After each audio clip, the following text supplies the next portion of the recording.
Ah, les premières fleurs du printemps. C'est bien plus qu'un signe de que les beaux jours reviennent. Elles sont en fait comme des informations très discrètes et qui vont nous parler d'un monde caché qui est juste là sous nos pieds. À la fin de l'hiver, en forêt, le sol est encore couvert de feuilles mortes. Tout semble calme, presque endormi encore. Et pourtant, la vie est déjà là.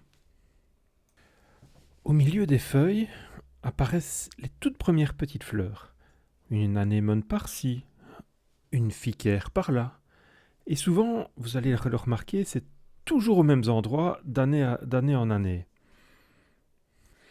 Alors, une simple question nous vient à l'esprit. Pourquoi est-ce que ces fleurs poussent-elles ici et pas quelques mètres plus loin, par exemple? Et la réponse, elle ne se trouve pas seulement dans la lumière. Elle est cachée dans le sol. En fait, ces plantes suivent une stratégie très particulière. On les appelle, un nom un peu barbare, hein, je vous l'accorde, on appelle ça des géophytes. En fait, pendant l'hiver, elles restent sous terre. Leur énergie est stockée dans des bulbes, un peu comme les tulipes hein, par exemple, ou des tubercules, ou encore des rhizomes. Et au printemps, tout s'accélère. Elles poussent, fleurissent, se reproduisent en quelques semaines seulement. En fait, elles profitent d'un moment très court, celui-là où la lumière atteint encore le sol, avant que justement toute la canopée, les feuilles des arbres apparaissent. En effet, quand les feuilles des arbres apparaissent, le sous-bois, lui, va passer à l'ombre directement. Et leur cycle est donc terminé. Surtout, ce qu'il faut se dire, c'est que ces fleurs ne poussent pas par hasard. Ce sont ce qu'on appelle des plantes indicatrices. Elles nous donnent ainsi des informations sur le sol, sur sa richesse, sur son humidité et sur sa nature. L'état des choses, on va observer 5 plantes qui sont assez courantes et que vous avez beaucoup de chances d'observer.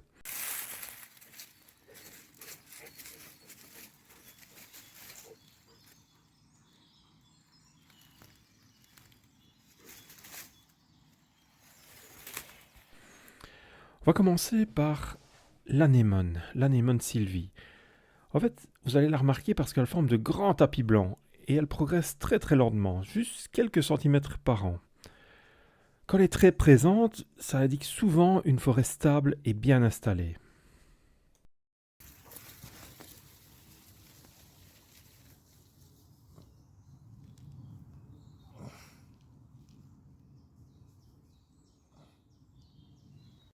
Une seconde fleur on rencontre facilement et qui est facile à reconnaître surtout, c'est la renoncule ficaire, avec une fleur jaune brillante. Elle pousse beaucoup dans les sols riches et frais et souvent proches de l'eau.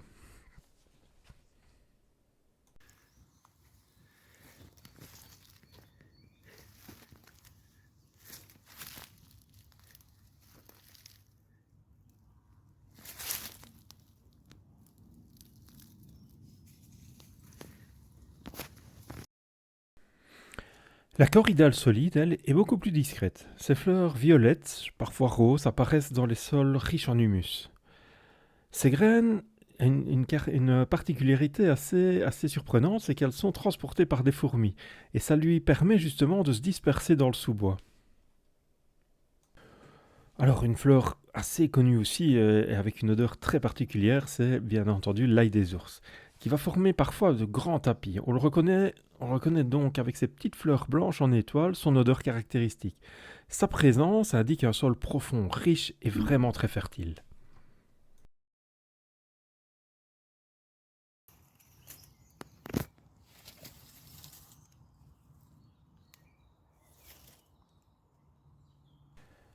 Une petite dernière, c'est la petite pervenche, qui reste verte toute l'année.